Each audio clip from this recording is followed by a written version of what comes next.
சின்ன மாமா. நீங்க வாரீங்களா? இல்ல, கிளம்பலாம். ரொம்ப நாளா நாங்களும் மொட்டை மாடிக்கு போகவே இல்லை. அண்ணா போலாம் ரோனு. சரி, உங்க குழந்தைங்க இங்க இருந்தா எவ்வளவு நல்லா இருந்திருக்கும். அவங்களையும் பார்த்திருக்கலாம். இப்போ ரொம்ப நேரம் இங்க இருக்க முடியாதுல்ல.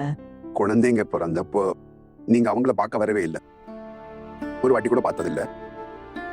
இன்னைக்கு பார்த்தா கூட என்ன ஆகட போகுது? அட பெரிய மாமா, அப்ப பார்க்கலனா என்ன? இப்ப இனிமேல் பார்க்கவே முடியாதுன்னு இல்லையே. இனி எப்பமெல்லாம் தோணுதோ பார்க்கலாம். நாங்க இருக்கும்போதே குழந்தைங்க திரும்பி வந்தா அதை விட வேற என்ன சந்தோஷம். நாங்களும் எங்க நாத்தனார் கிட்ட பேசுவோம். என்ன? கண்டிப்பா. அம்மா மாமா மொட்டை மாடிக்கு போலாமா? ஆமா, தாங்க போலாம்.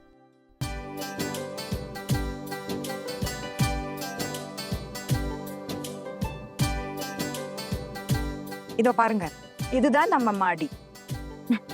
அந்த படிக்கட்டு பக்கத்துல ஒரு அறை இருக்கு. ஆமா, அதுல என் அப்பா இருந்தார். அப்படியா? ஆமா, அப்பா அங்கிருந்து ஒரு குரல் கொடுத்தா வீடே அதிரும், தெரியுமா? ஆமாக்கா, ஞாபகம் இருக்கா? நம்ம அந்த வராண்டால உட்காந்து படிக்கும்போது அப்பா அப்படி கத்துவாரு. யார் படிக்கிற சத்தமும் கேட்கலையே. தோசை பழம். பயத்துல நம்ம எல்லாரும் ரொம்ப கத்தி படிக்க ஆரம்பிச்சிருவோம். ஹரு, சுட்டுதா எப்படி இருக்காரு? சுட்டுதா நல்லா இருக்காரு. அண்ணி இறந்ததுக்கு அப்புறமா அவர் மனைவி இறந்துட்டாங்களா? ஆமாக்கா, அது ஒரு 2 வருஷம் ஆச்சு.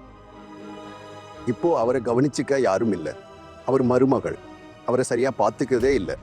அப்புறம் சோட்டுதா புத்தகத்திலே மூழ்கியிருக்காரு. உங்களுக்கு தான் தெரியுமே, சின்ன வயசுல இருந்தே அவர் அப்படித்தான். இதை கேட்டு ரொம்ப வருத்தமா இருக்கு.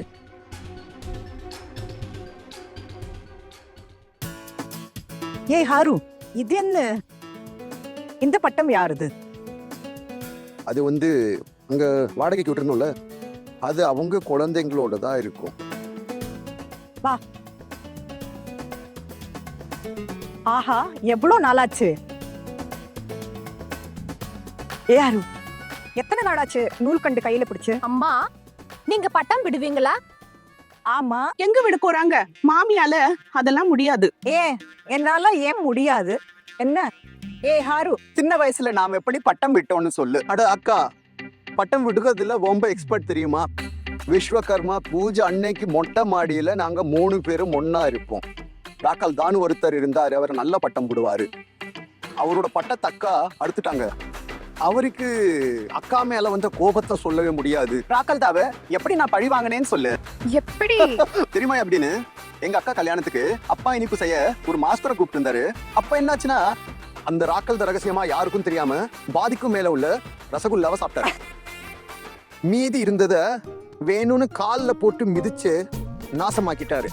நாங்க பாக்கும் அவர் அங்க இருந்து ஓடிட்டாரு. அவர் ஓடும் போது என்ன சொன்னாரு தெரியுமா? என்ன? ஓ, அந்த பட்டம் விட்டதுக்கும் அறுத்ததுக்கும் பழி வாங்கிட்டாராம். இதெல்லாம் இவங்க கிட்ட சொல்லி ஒரு பிரயோஜனமும் இல்ல ஹாரு. இவங்களுக்கு ஒண்ணும் தெரியாது. வா, என்ன மாதிரி பட்டம் விட்டு காட்டு. உனக்கு என்னதான் தெரியும்னு நானும் பார்க்கிறேன். ஏய் ஹாரு, இதுபடி. ஏய் ருனு, கீழே வா. ஆமா அக்கா, வரேன் வரேன்.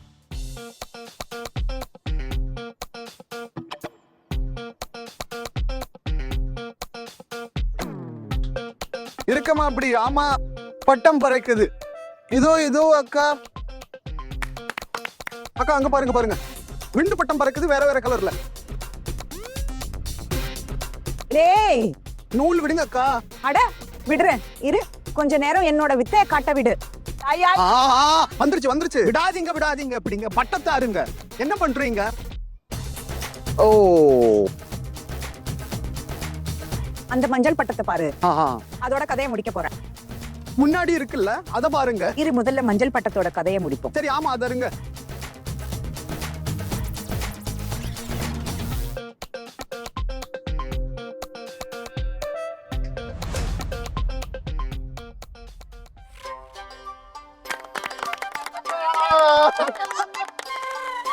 உன் பழக்கம் இன்னும் மாறல. யாருடைய பட்டத்தை அறுத்திருக்கேன்னு தெரியுமா? எவ்வளவோ பட்டத்தை அறுத்திருக்க.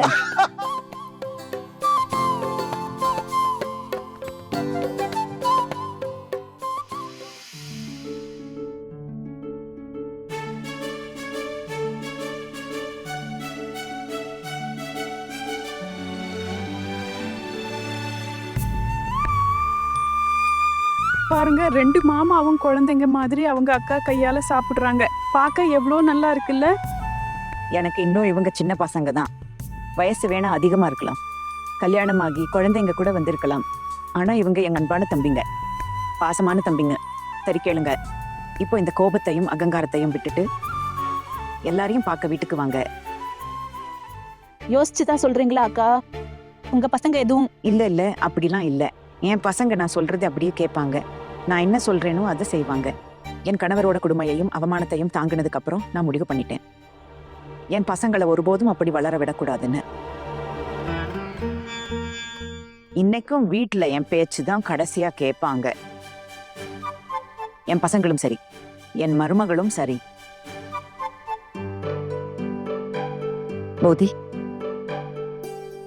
நீங்க கண்டிப்பா வரணும். சரிங்க அக்கா. நீங்க நிஜமாவே எங்க வீட்டுக்கு வந்தா எங்களுக்கு ரொம்ப சந்தோஷமா இருக்கும், நிஜமாவே மகிழ்ச்சியா இருக்கும். அப்புறம் கூடவே எங்க கொழுந்தனாரையும் நாத்தனாரையும் கூட்டிட்டு வாங்க. ஏன் வரமாட்டோம் சொல்லுங்க. நீங்க எங்களை வர சொன்னது எங்களுக்கு ரொம்ப பிடிச்சிருக்கு. எங்க வீட்டுக்கு யாரும் வரதே இல்ல, நீங்க வந்தா நாங்க ரொம்ப சந்தோஷப்படுவோம். என் வாழ்க்கையில இன்னும் எத்தனை நாள் இருக்க போறேன்னு தெரியல. எப்ப என்ன நடக்கும்னு யாருக்கு தெரியும்? நான் இருக்கும்போதே நீங்க வீட்டுக்கு வருவீங்களா? வந்தா நல்லா இருக்கும். உடம்பு முடியாம இருக்கேன், எப்ப என்ன ஆகும்னு தெரியல. இல்லம்மா, உங்களுக்கு எதுவும் ஆகாது. நான் இருக்கும்போதே உங்களை வீட்டுல பார்க்கணும், அப்பதான் நிம்மதியா இருக்கும். அந்த வீட்டுல உங்க 2 பேருக்கும் ரொம்ப தப்பு நடந்திருக்கு. அக்கா, எங்க மேலயும் பெரிய தப்பு இருக்கு. ஆமா அக்கா, எங்களை மன்னிச்சிருங்க. ஏய் லூசு, இப்படி அழக்கூடாது. அக்கா, நாங்க உங்க மாமியார் வீட்டார் மேல இருந்த கோவத்துல எங்க அக்காவையே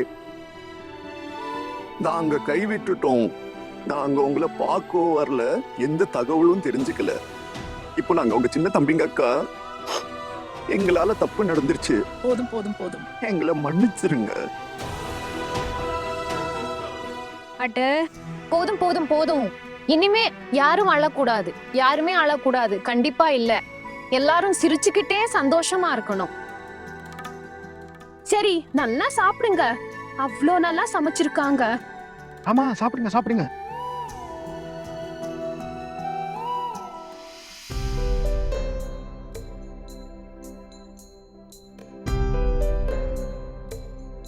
அக்கா, நீங்க இங்க வந்த போனலாம் நாங்க உங்களை எவ்வளவு மோசமா திட்டினோம்.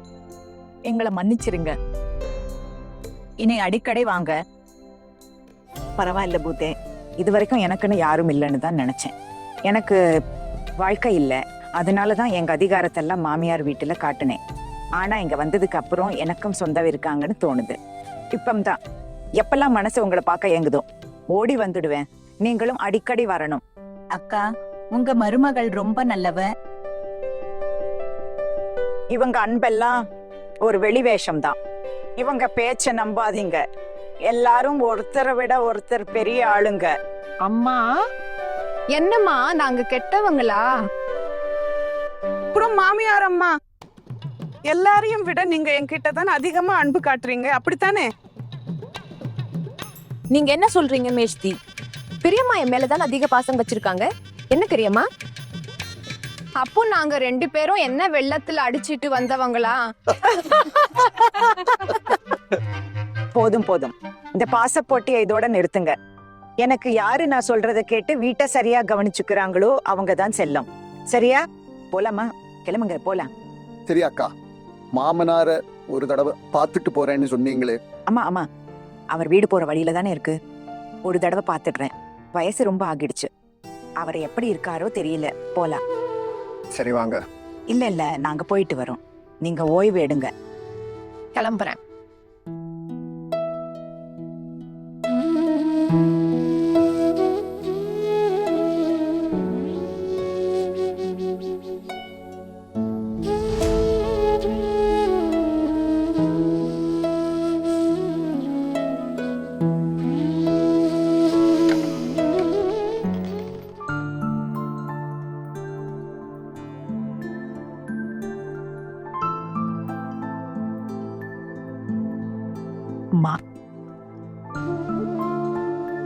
போலாம் வாங்க.